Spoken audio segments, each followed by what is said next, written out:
اعوذ باللہ من الشیطان الرجیم بسم اللہ الرحمن الرحیم۔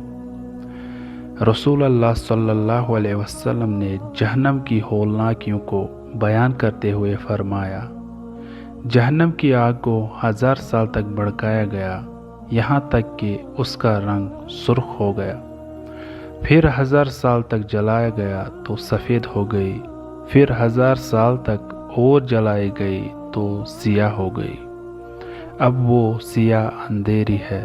صحیح بخاری۔ ایک اور حدیث میں آپ صلی اللہ علیہ وسلم نے فرمایا، جہنم کی سب سے ہلکی عذاب والے شخص کو 2 انگارے اس کے پیروں کے نیچے رکھ دیے جائیں گے، جس کی گرمی سے اس کا دماغ کھولنے لگے گا۔ صحیح بخاری۔ آپ صلی اللہ علیہ وسلم نے یہ بھی ارشاد فرمایا، جہنم میں سب سے زیادہ تعداد ان لوگوں کی ہوگی جو دنیا میں دکھاوے کے لیے نیک کام کرتے تھے۔ صحیح مسلم۔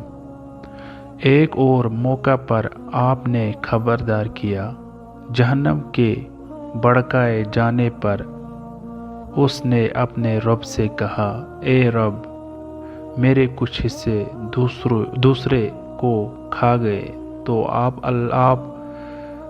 اللہ نے جہنم کو 3 قیدوں میں رکھنے کی اجازت دی، سانس لینے، سانس چھوڑنے اور چیخنے کی۔